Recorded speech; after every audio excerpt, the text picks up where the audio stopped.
everybody, Ramblings of the South Stand back with your Aston Villa preview. I have made 4 pages of notes for this one. I just wanted to go a little bit more in depth on Villa and for what you guys need to expect. We've got a little special guest coming on later on in the preview as well. We've got Villa on tour, cracking Aston Villa YouTuber. I actually picked him out in particular, sent him a message, asked him if he would do a little preview for us. Really good, really like the things that he does on the channel. I'll be meeting him, Max, just at the Holt End car park, doing a bit on the Villa on tour preview at the weekend as well. But let's get into it anyway. I want to sort of touch on Samuel Saiz. Yes, he's gone to Getafe, as Joe says. That's that, isn't it? We move on. There's no point in focusing on it too much. I don't see the point. We sort of dwelled on it in the last couple of videos. I know Joe touched on it as well in his live stream. If you haven't seen that, go check it out. But there's no point in dwelling on it now. He's gone, unfortunately. That's how it is. The depth in the squad is a little bit lower now. It's a little bit weaker. But we've got to rectify that. We rectified that with Izzy Brown coming back, although he got a tight hamstring the other day. But I did see a tweet that he put out saying that it was just some emojis doing that to the tight hamstring thing. So I think that was insinuating basically that he's alright, he's fine. Will that delay his appearance in the starting lineup? It could do, especially if it's a tight hamstring. I used to suffer from them myself, and it can delay progress a little bit. Anyway, Aston Villa, it's a tough one. A very tough one. Could it be a repeat of West Brom? It certainly could be. Will it be a West Brom repeat? I don't think so. And I think it's because Leeds are better prepared now. We've come back from West Brom, 5 straight wins after that. Only conceded 2 goals, and Leeds really look like we're back to our best. Now, I don't say back to our best in performances wise, because I've not been that impressed with the performances, but champions don't always give out stellar performances. Wolves were a good team on paper. They had individual class, but they didn't always put great performances out there. Anyway, on to Villa. The last 6 games undefeated. They've scored every game. I think that could be a big stickler there for Leeds. I think Villa will score 100%, especially with what our defence is looking like at the minute. 17 goals in 6 games, which is a hell of a lot. They've got so much going forward. El Ghazi, who I'll touch on later on. They've got Adoma off the bench. They've got Tammy Abraham. They've got Kodja. They've got Grealish. They've got Hurahan. They've got McGinn. They are not lacking at all going forward, so that is something Leeds will 100% have to keep tabs on. Also, as well, something to keep tabs on with Villa, their opposition has been massively tough for these last 6 games. I didn't realise until I did a bit of research. They've had Derby, Birmingham, Forest, Borough, West Brom and Stoke. And out of these 6, Leeds mastered 8 points, whilst Villa have mastered 12. You know, so they really are on fire at the minute. I think with Dean Smith coming in, he's sort of got them playing football. We've seen Twanzebe get the ball at the back, playing out from the back as well. And Nyland's trying at the goalkeeper as well. I think you're getting that a lot from Villa at the minute. You're getting them playing out from the back, trying to do the things that Bruce couldn't get them to do. Maybe that was different stylistically. The methods are completely different with Dean Smith. I remember at Brentford, when we played Brentford, Bielsa actually said that's the best team he said that's come to Ellen Road at that time. And I personally agreed with that with Bielsa. I thought they were phenomenal. They kept the ball really well, short passing, and I think we'll see a similar stylistic approach from Villa at the weekend. So yeah, moving on to, obviously Bruce had them starting on a 4-4-1-1 sort of formation. He tried implementing that, and they played that for 15 games this season. But it sounds like Dean Smith prefers either the 4-1-4-1 when a certain individual isn't available, and I'll get onto him in a bit, but what he likes to play is 4-3-3. We saw it at Brentford. We saw Mopay being the key figure of that, and Wood sort of being the provider for Mopay. But now we're seeing it a lot with Grealish and Abraham. They've got the exact same link, and Grealish sort of plays in that CAM position, and he likes being at the tip with Hurahan and McGinn just in behind. But Smith definitely prefers the 4-3-3. That's definitely the one where they score and have the most success. But last time they played Stoke, they weren't anything special. I actually watched that game. I watched the extended highlights just to get a little bit of a view from the preview. Stoke could have been 3 or 4-0 up in the first 20 minutes. Villa really weren't on it.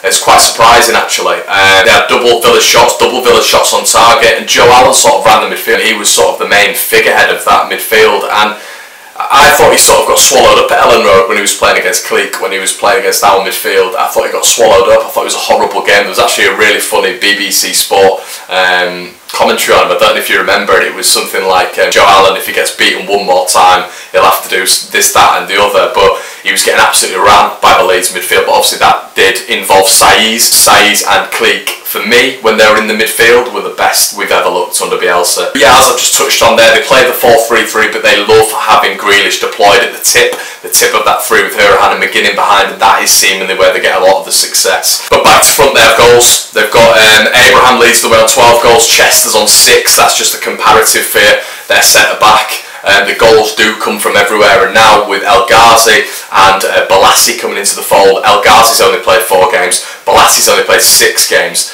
and Balassi's got 2 goals and 4 assists, whereas El Ghazi's got 4 goals and 1 assist. So there is goals coming from everywhere in that side as well, especially with, you know, the likes of Hourihane and McGinn as sort of like defensively minded players. They also add to the goal tally as well. Hourihane having the most assists in the Villa team. But yeah, as I said, they've got threats from anywhere. Any formation they deploy, Villa seem to get goals, as I've sort of touched on. El Ghazi is he's a favourite player for me, and it seems like he's a favourite player for Dean Smith. 4 goals and 2 assists, so he's definitely a threat. But yeah, so they've got Balassi, they've got El Ghazi, and they can feature it up. They've got El Mohammadi who can play on the wing. They've then got Adoma. They've got goals coming from everywhere. But they will alter their formation, they will alter their style of play, they will alter however they do things, Villa, on one man, and that one man is Jack Grealish. For me, a lot of negativity surrounds Grealish, but he, for me, is absolutely class. He's absolutely class. And I know I'll probably get a lot of dislikes on this because he's not favourable, the hairstyle, how he acts, how he sort of falls down very easily. I am well aware of that. I just remember from a personal stance when he came on last season, when Villa got a point at Ellen Road, he completely changed the game. He completely changes Villa as a side. He might not get the most assists, might not get the most goals, but what he does is it's similar to Saiz. He brings Villa from their third to the final third, and he is the man who does that. He picks it up, he creates fouls, he dribbles very, very nicely, and I'd actually say he was better than Saiz. He's got better stats record as well, but they are very similar players. He's got, I mean, you know, when Tottenham were coming in for 30 million with him in June, you know that a lot of people rate him very highly. He's got an attitude, but he's a Villa fan, and he seems to get up for the big games as well. Derby in particular, Borough, who's fantastic, QPI got man of the match, Forest, he got man of the match. The only reason I mention these is it's sort of the last 6 or 7 games, but he really flourishes in that 4-3-3 role. But yeah, his average rating as well, I just had a quick look on who scored as well, just for this stat, and his average rating is 7.23, which is absolutely staggering. So that is he's a big talking point. But the good news for us so far, anyway, touch wood, is he is injured for the foreseeable. I know Dean Smith, apparently there was rumours that Dean Smith came out afterwards and said that he was unsure. He thinks Grealish is going to be a doubt for the weekend. They might introduce him for the last 20 minutes, the last 25 minutes, I'm not 100% sure, but apparently it's looking very unlikely, especially from the Villa on tour lad, Max, that Grealish will start. And that will hinder Villa. It will see them go to a 4-1-4-1. Whelan will be brought back in, and I feel that is where Cleek will get a lot of the joy. However, if Grealish is back, he is fit, this is one of the most important games for Adam Forshaw. Forshaw plays his game. Forshaw is good enough to marshal Grealish out of the game. I think he's been Leeds' best player for the past 4 or 5 games, Forshaw. So I think he can definitely do a job on Grealish. But if he's not playing, it's definitely a big bonus for Leeds. But where can Leeds hurt Villa? Well, they conceded a lot of goals. They've conceded 11 goals in 6 games. Undoubtedly, they've played better opposition than Leeds have. But in the same games, we didn't concede near what Villa have conceded in their past 6. Leeds have only conceded 6 in their last 6. However, every game in the Championship is difficult. You know, not many teams go to Bramall Lane and get a clean sheet. I mean, Villa didn't do it, did they? But, you know, it's one of those where, you know, Villa beat Birmingham, didn't they? And it all goes round in circles, doesn't it, really? Alan Hudson, if he's playing, and even El Mohammadi, if you play Clark against one of those boys, he's gonna rip them apart. Hutton is clumsy. For me, I do not rate Villa's defence at all. Their attack, very strong, very strong. Probably a little bit like Leeds is at the minute. You know, defensively we don't look that good. We've probably got one man, as Villa have. They've got that one man who's leading it with Chester, Jansen. But we're not looking that strong at the back, and neither are Villa. So that's why, for me, there will be goals in this game for either side. Alongside that, you know, you've got Neil Taylor at left back. He's, for me, still not good enough. I've watched him numerous times this season. I've watched Villa numerous times this season, and it still doesn't shine for me, Neil Taylor. He's got Neil Taylor El Mohammadi, Hutton, these are the potential fullbacks that are going to start against Leeds, and he's not good at making tackles. He's another one who's clumsy. I think Villa have got clumsy fullbacks, and that's why they concede a lot of goals, so that's where Pablo can really hurt them. But if Grealish is out, as I've said, I think they'll revert back to a 4-1-4-1, and if they do that, they do lack creativity. Against Stoke without Grealish, they've got threats coming from everywhere at Villa, but they do not have that playmaker. They don't have that man. It's sort of as if you take Click out of the Leeds team. Leeds would lose a hell of a lot in that middle, and you might have players going from absolutely everywhere, and they do. I mean, we've not even touched on Abraham yet, but they lose that playmaker, you lose a hell of a lot. So yeah, I can't see where Leeds won't hurt Villa. I do think we will hurt them. However, I do think Villa can hurt us as well. I think the big dependent is if Grealish is going to start, because it will change how they set up to the game. It'll probably change how Leeds set up to the game. You know, would you start Bamford or would you start Roof? And that is a contentious opinion now. People can't just say, well, you got to start Roof, you got to start Roof. Just take a step back and think of it tactically. Bamford sort of marshals himself towards Twanzebe, puts a lot of pressure on him.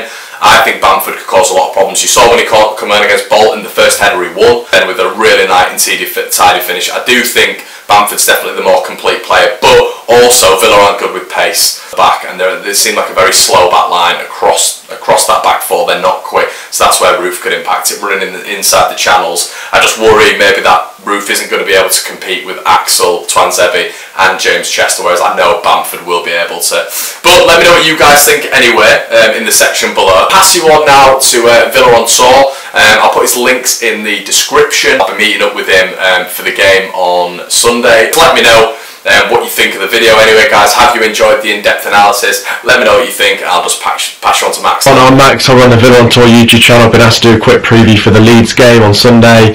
I'm very nervous. I am looking forward to it though, but I think it's going to be a very difficult one for us. I think we've got Grealish who's a doubt for the game, so that's not going to help us. We weren't great on Saturday against Stoke. I know you guys are flying at the moment, top of the league.